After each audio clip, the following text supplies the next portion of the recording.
Assalamualaikum warahmatullahi wabarakatuh. Selamat datang kembali Bapak Ibu, tentunya di channel Rahayu.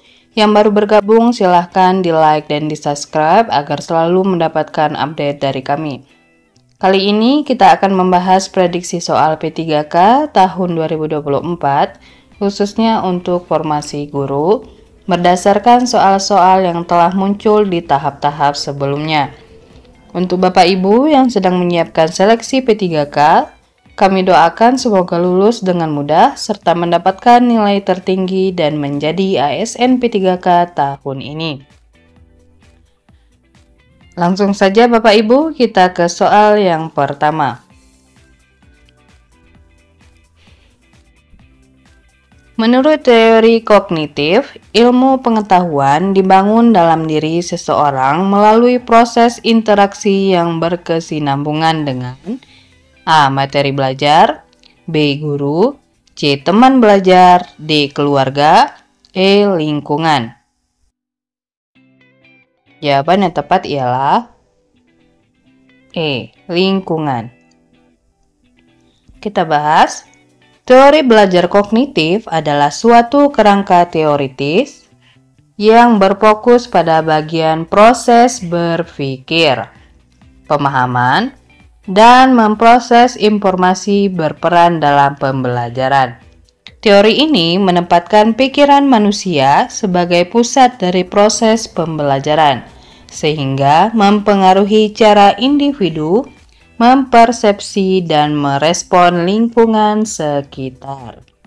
Anak belajar melalui bentuk perumpamaan dan perbandingan untuk memahami dunia sekitarnya, merupakan salah satu tahapan dalam perkembangan kognitif menurut Brunner, tepatnya di tahap A. Anaktif, B. Ikonik, C. Simbolik, D. Komparasi, E. Informatif. Jawaban yang tepat ialah B. Ikonik.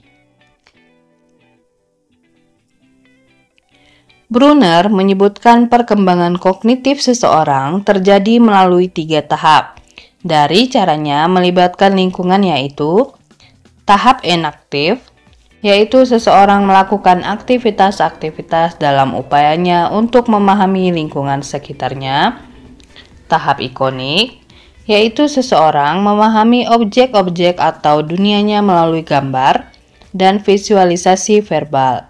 Artinya, dalam memahami dunia sekitarnya, anak belajar melalui bentuk perumpamaan dan perbandingan. Kemudian, tahap simbolik, yaitu seseorang telah mampu memiliki ide-ide atau gagasan-gagasan abstrak yang sangat dipengaruhi oleh kemampuannya dalam berbahasa dan logika. Perumpamaan dan perbandingan merupakan perkembangan kognitif pada tahap ikonik. Tujuan belajar dirangkum dalam 3 kawasan yang biasa disebut dengan taksonomi Bloom. Di bawah ini yang tidak termasuk dalam tingkatan kawasan afektif adalah A. Penerimaan, B. Penggunaan, C. Pemberian respon, D. Pemberian nilai, E. Karakterisasi. Jawaban yang tepat ialah B. Penggunaan. Kawasan afektif terdiri atas 5 tingkat yaitu penerimaan, pemberian respon, pemberian nilai, pengorganisasian, dan karakterisasi. Tujuan belajar taksonomi Bloom, tingkatan kawasan afektif adalah penerimaan, pemberian respon, pemberian nilai, dan karakterisasi. Sedangkan penggunaan merupakan yang tidak termasuk dalam tingkatan kawasan afektif. Materi pelajaran yang disusun dengan menggunakan pola atau logika tertentu dari sederhana ke kompleks merupakan penerapan dari teori belajar A. Konstruktivisme, B. Humanistik, C. Behavioristik, D. Kognitif, E. Semua jawaban benar. Jawaban yang tepat ialah D. kognitif. Teori kognitif merupakan ilmu pengetahuan dibangun dalam diri seseorang melalui proses interaksi yang berkesinambungan, sehingga materi pelajaran disusun dengan menggunakan pola atau logika tertentu dari sederhana ke kompleks. Berdasarkan teori Kolb, peserta didik yang sangat kritis, suka menganalisis, selalu berpikir rasional, menggunakan penalarannya termasuk dalam tipe peserta didik A. Teoritis, B. Aktivis, C. Pragmatis, D. Reflektor, E. Evaluator.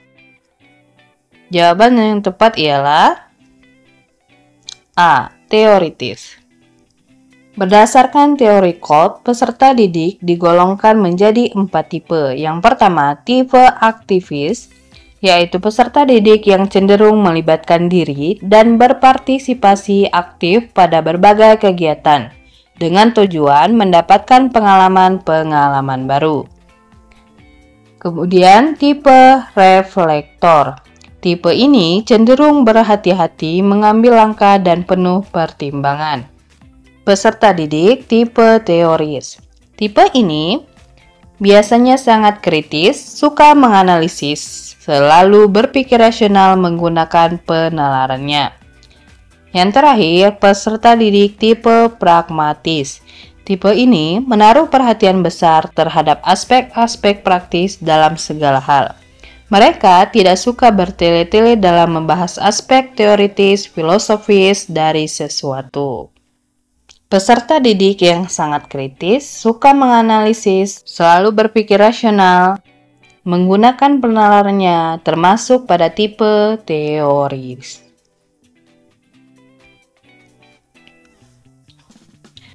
Dalam teori belajar konstruktivistik, guru tidak mentransfer pengetahuan yang telah dimilikinya, melainkan membantu peserta didik untuk A. Menemukan cara belajar yang tepat, B. Memahami konsep pengetahuan, C. Menemukan pengetahuan baru, D. Mengembangkan kepribadian dan karakter, E. Membentuk pengetahuannya sendiri. Jawaban yang tepat ialah E. Membentuk pengetahuannya sendiri. Dalam teori belajar konstruktivistik, guru tidak mentransfer ilmu pengetahuan yang telah dimilikinya, melainkan untuk membantu peserta didik membentuk pengetahuannya sendiri. Sehingga guru dituntut untuk lebih memahami jalan pikiran atau cara pandang peserta didik dalam belajar. Dalam proses mengajar, Bu Ida berusaha untuk menawarkan berbagai sumber belajar kepada peserta didik, seperti situs-situs web yang mendukung pembelajaran. Tindakan yang dilakukan oleh Bu Ida tersebut merupakan penerapan dari teori A. Humanistik, B. Behavioristik, C. Kognitif, D. Konstruktivistik, E. Mimetik. Jawaban yang tepat ialah A. Humanistik. Penerapan teori humanistik akan sangat baik saat guru dapat membuat hubungan yang kuat dengan peserta didik, juga membantunya berkembang secara bebas. Contohnya, dalam proses belajar, guru dapat menawarkan berbagai sumber belajar kepada peserta didik seperti situs web yang mendukung. Zona perkembangan proksimal menurut Vygotsky meliputi tahap-tahap di bawah ini. Kecuali A. Tindakan anak masih dipengaruhi atau dibantu orang lain. B. Tindakan anak yang didasarkan atas inisiatif sendiri. C. Tindakan anak berkembang spontan dan terinternalisasi. D. Tindakan anak berkembang terarah dan memiliki tujuan. E. Tindakan anak spontan akan terus diulang-ulang sehingga anak siap untuk berpikir abstrak. Jawaban yang tepat ialah D. Tindakan anak berkembang terarah dan memiliki tujuan. Vygotsky mengemukakan ada 4 tahapan zona perkembangan proksimal yang terjadi dalam perkembangan dan pembelajaran, yaitu tahap pertama, tindakan anak masih dipengaruhi atau dibantu orang lain. Kedua, tindakan anak yang didasarkan atas inisiatif sendiri. Ketiga, tindakan anak berkembang spontan dan terinternalisasi. Keempat, tindakan anak spontan akan terus diulang-ulang sehingga anak siap untuk berpikir abstrak. Dalam menerapkan teori belajar, Ausubel terdapat dua fase yang harus dilalui, yaitu perencanaan dan pelaksanaan. Dalam fase perencanaan, guru melakukan beberapa hal di bawah ini, kecuali A. Menetapkan tujuan pembelajaran, B. Mendiagnosis latar belakang pengetahuan peserta didik, C. Membuat struktur materi, D. Memformulasikan advance organizer, E. Memformulasikan rekonsiliasi integratif. Jawaban yang tepat ialah E. Memformulasikan rekonsiliasi integratif. Pada fase perencanaan, dalam penerapan teori belajar, Ausubel, guru melakukan hal-hal berikut. Menetapkan tujuan pembelajaran, mendiagnosis latar belakang pengetahuan peserta didik, membuat struktur materi, memformulasikan advance organizer.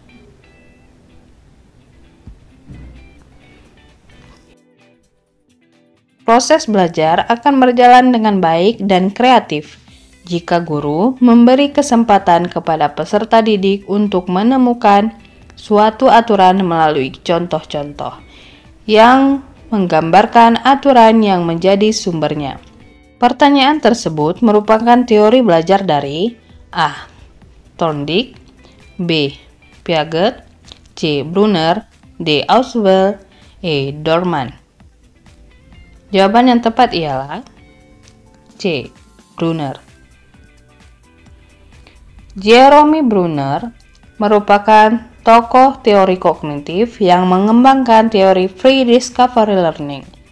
Teori tersebut menjelaskan proses belajar akan berjalan dengan baik dan kreatif jika guru memberi kesempatan peserta didik untuk menemukan suatu aturan termasuk konsep, teori, definisi, dan sebagainya melalui contoh-contoh yang menggambarkan atau mewakili aturan yang menjadi sumbernya. Guru memberi kesempatan kepada peserta didik untuk menemukan suatu aturan melalui contoh-contoh yang menggambarkan aturan yang menjadi sumbernya. Merupakan teori dari Jerome Brunner.